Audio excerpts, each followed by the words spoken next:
Hi viewers, அனைவருக்கும் வணக்கம். Diesel புல்லட்டில் வந்து டீகம்ப்ரெசர் வந்து அப் பண்ணுறோம். அந்த மாதிரி வந்து டைரெக்டாக அப் பண்ணுவோம். இந்த மாதிரி சின்னதாக ஒரு பீஸ் ரோப் போட்டு இதை அப் பண்ணுவோம். இதை அடிக்கடி நம்ம குனிஞ்சு வந்து இந்த ஒயரை எடுத்து அப் பண்ணுறது வந்து ஒரு இதுவோட இருக்குது, ஒரு கம்ஃபர்டபுளாக இல்லை. அதனால் வந்து மேலேயே வந்து ஒரு சுவிட்சு மாதிரி, அதாவது வந்து லிவர் மாதிரி வச்சு இதை வந்து நம்ம வந்து ஒரு ஆல்ட்ரு பண்ண போகிறோம். இங்கே பார்த்தீங்கன்னா தெரியும், இந்த மாதிரி வந்து ஒரு சின்ன சுவிட்சு மாதிரி வச்சுட்டு டைரெக்டாக இங்கே போட்டு செல்ஃப் ஆன் பண்ணுறேன். இப்போ பாருங்கள், இதை பார்த்துட்டே இருங்க. அந்த சுவிட்சை டக்குன்னு கீழே விழும். அதாவது டீகம்ப்ரெசர் எப்படி ஒர்க் ஆகும்னு உங்களுக்கு தெரியும்னு நினைக்கிறேன்.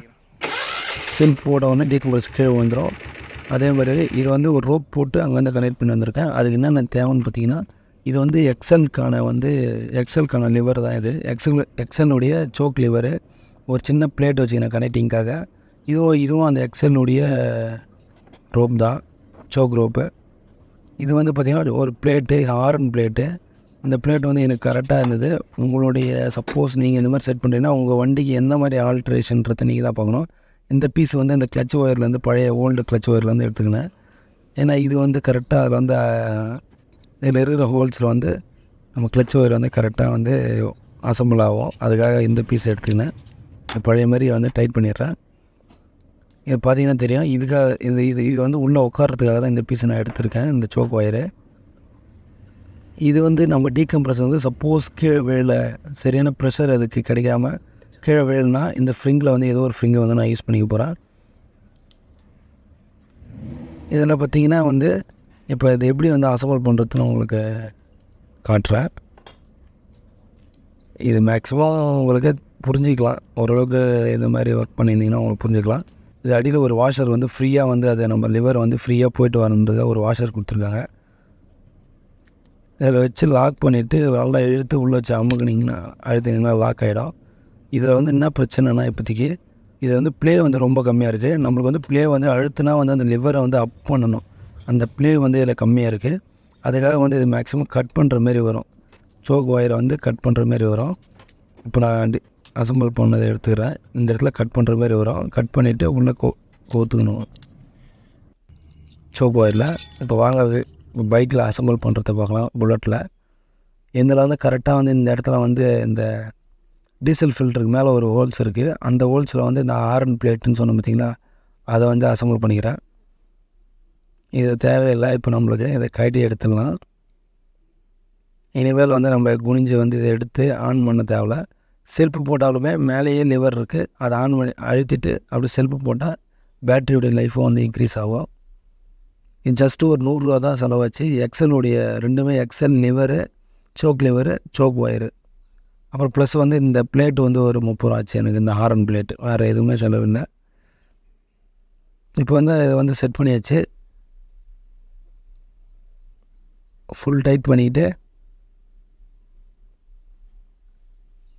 இதில் வந்து இதே மாதிரி ஹோல்ஸ் உங்களுக்கு இருக்குன்னா இந்த மெத்தடே யூஸ் பண்ணிக்கலாம். அதாவது இந்த டீசல் ஃபில்டருக்கு மேலே, இல்லை ஒரு சிலரில் வந்து அங்கே வந்து டீகம்ப்ரெசர் லாக்கு அதெல்லாம் வச்சு வெல்ட் அடிச்சிருப்பாங்க. அந்த மாதிரி இருந்தால் வந்து வேறு மெத்தடில் எதனா ட்ரை பண்ணி பாருங்கள்.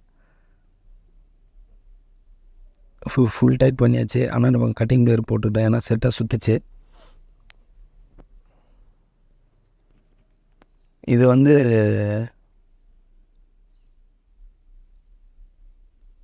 ஃபுல் டைட் ஆகிடுச்சு.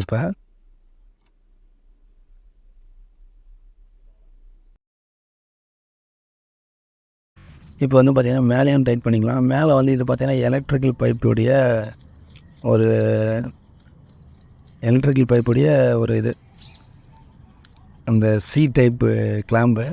இது மேலே இருக்கிற பிளேட் வந்து நம்மக்கிட்ட ஒரு பிளேட் இருந்து எதனா பிளேட்னே தெரியல, என்கிட்ட இருந்தது. இப்போ வந்து பார்த்திங்கன்னா இந்த டீசல், அதாவது இதனுடைய எண்டில் ஒரு மொட்டையாக இருக்கும் பார்த்திங்களா, ஒரு தடியாக, அதை வந்து கட் பண்ணிடுறேன்.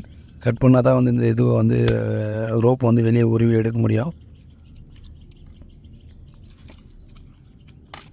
ஏன்னா நம்மளுக்கு வந்து நிறைய வந்து வெளியே வந்து ரோப் வெளியே இருக்கணும். இப்போ பார்த்தீங்கன்னா ரொம்ப ஷார்ட்டாக இருக்குது. இது எக்ஸலுடையது, அதனால் ஷார்ட்டாக இருக்குது.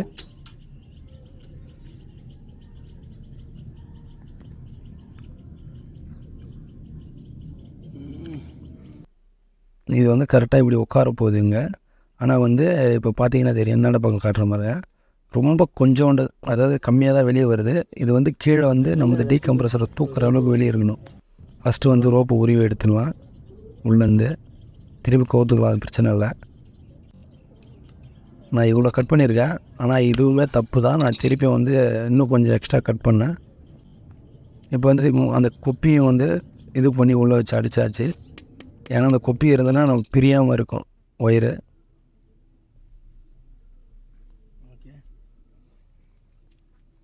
இதுவே வந்து இந்த ரோப் ரொம்ப லாங்காக இருந்தது. நான் வீடியோவில் காட்டாமல் வந்து இன்னும் கொஞ்சம் அடிஷ்னலாக வந்து கட் பண்ணிட்டேன். உங்களுக்கு எவ்வளோ தேவைப்படுதோ அவ்வளோ வச்சு கட் பண்ணிக்கோங்க. திருப்பி வந்து ரோப் வந்து நம்ம கோக்குறோம், நம்ம கட் பண்ணதுக்கு அப்புறம் கோக்குறோம். திருப்பி நம்ம போட்ட அந்த குப்பியும் கட்டிச்சு, என்னென்ன பக்கம் வந்துருச்சு. அந்த குப்பியும் லூஸாக இருக்குது, அந்த குப்பியை நான் டைட் பண்ணிட்டேன். இப்போ பார்த்தீங்கன்னா தெரியும் இவ்வளோ நீட்டு வெளியே வந்துருங்க. இப்போ பார்த்தீங்கன்னா தெரியும் இவ்வளோ டிஸ்டன்ஸ் வந்து வெளியே இருக்குது ரோப்பு. இப்போ பார்த்தீங்கன்னா தெரியும் அந்த டீகம்ப்ரஸரில் வந்து ப்ளஸ் வந்து இன்னொரு முக்கியமான விஷயம் என்னென்னா, அந்த டீகம்ப்ரஸர் வந்து ஒரு ஹோல்ஸ் இருக்கும். அந்த ஹோல்ஸ் இருந்தால் தான் இந்த மெத்தடை வந்து யூஸ் பண்ண முடியும். அப்படின்னா அந்த ஹோல்ஸ் இருக்கிற மாதிரி ஒரு லிவர் போட்டு அதுக்கப்புறம் தான் இது பண்ணணும். இது வந்து கிளச் ஒயர் வந்து டைட் பண்ணுற டைட்டர்னு சொல்லுவாங்க. கிளச் டைட்டர் இல்லை ரோப் டைட்டர்னு சொல்லலாம். இதை உள்ளே வச்சுட்டு நம்ம வந்து இந்த கீழே இருக்கிற நட்டை வந்து டைட் பண்ண டைட் ஆகிடும். சாரி, இந்த போல்டை டைட் பண்ண டைட் ஆகிடும்.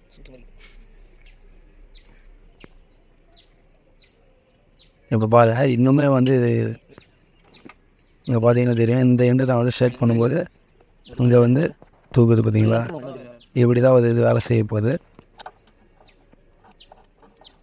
இன்னும் இதில் கையில் பண்ணுறோம், அங்கே வந்து லிவர் வச்சு பண்ண போகிறோம். இது கோத்து எடுத்துக்கலாம்.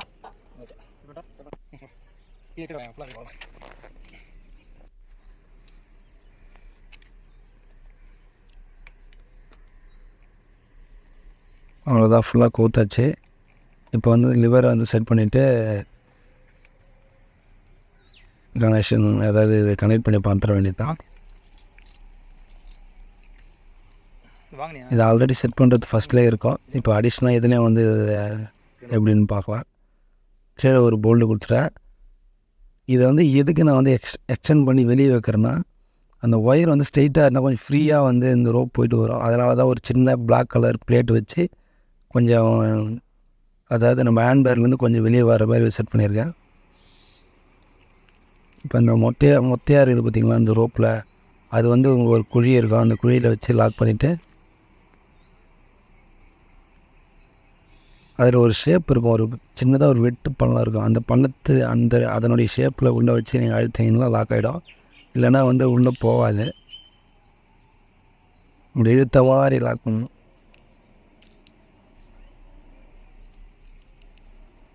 இந்த ரோப்பை வந்து உள் பக்கமாக இழுத்த மாதிரி லாக் ஆகிடும்.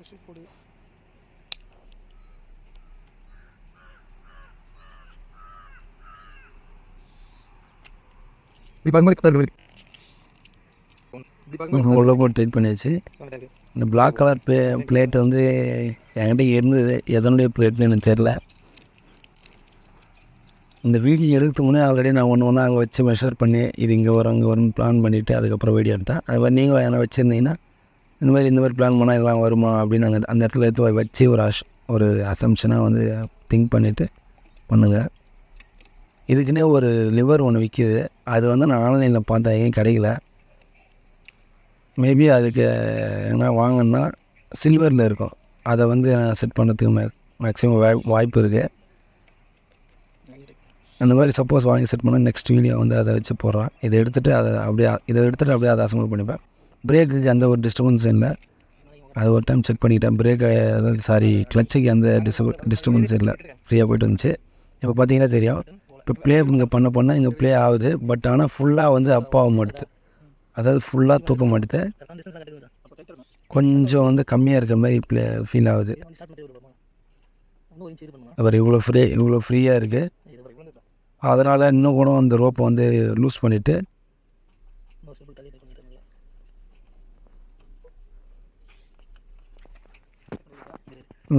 ஒரு டைட் பண்ணிவிட்டேன். இன்னும் கொஞ்சம் எக்ஸ்ட்ரா வச்சு இப்போ பார்த்தீங்கன்னா தெரியும், வண்டி ஆன் பண்ணிவிட்டு இப்போ செல்ஃபு போட போகிறேன்.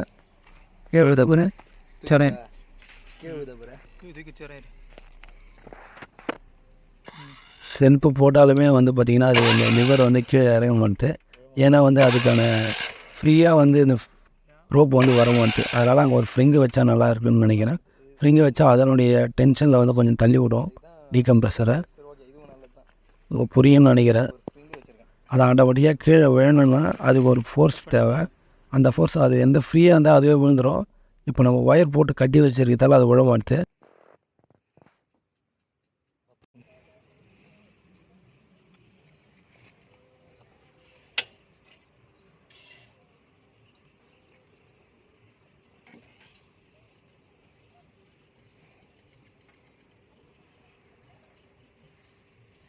அப்பயும் வந்து செட் ஆகலை. அதனால்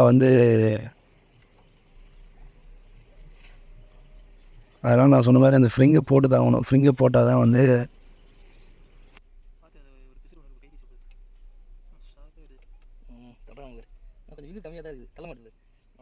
ஃப்ரிங்கை போட்டு அந்த எண்டில் வந்து அந்த ரோப் டைட்டரை வச்சு டைட் பண்ணிடலாம்.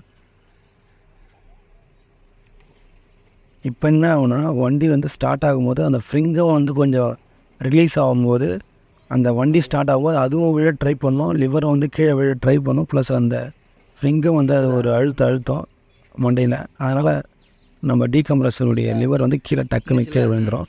இப்போ பார்த்தீங்கன்னா தெரியும். இப்போ நான் செல்ஃப் போட போகிறேன். வண்டி பக்காவாக ஸ்டார்ட் ஆகிடுச்சு. இதுக்கு தான் நம்ம இவ்வளோ நேரம் இந்த வீடியோவை பார்த்துட்ருக்கோம். இந்த வீடியோவை போட்டோம் எல்லாமே இந்த ஒரு சின்ன ஒரு வேலைக்காக தான். இப்போ அதை ஒரு டைம் லைவாக பார்த்துருக்கேன். இப்போ லாக் ஆகிடுச்சு. அதாவது டீகம்ப்ரெஸ் வந்து மேலே நின்றுடுச்சு, கீழே நின்றுடுச்சு. அது ஆல்ரெடி நீங்கள் பார்த்துட்டீங்க. இதை வந்து மேலே ஒரு வியூ பார்த்துங்க. இப்போ செல்ஃப் போட போகிறேன். நெத்தை பாருங்கள். லிவர் வந்து கரெக்டாக கீழே விடும். அவ்வளோதான். லிவர் கீழே வந்துடுச்சு. சீப் அண்ட் பெஸ்ட்டாக ஒரு 100 ருப்பீஸில் வந்து இந்த வேலையை முடிச்சிருக்கோம். சில டைம் வந்து பார்த்திங்கன்னா இந்த லிவர் வந்து ஃப்ரீயாக இருக்கும். டீசல் புல்லட் வச்சுருக்கவங்களுக்கு தெரியும். டீகம்ப்ரெஸர் ஃப்ரீயாக இருந்ததுன்னா நம்ம என்ன தான் இது பண்ணாலும் இது வந்து நிற்காது, கீழே வந்துடும். இப்படி இருக்கும்போது டீகம்ப்ரெஸர் ஃப்ரீயாக இருக்குதுன்னு தான் அர்த்தம். So no problem. அப்பயே நீங்கள் அப்படியே செல்ஃபு போடலாம். தேங்க்யூ ஃபார் வாட்சிங்.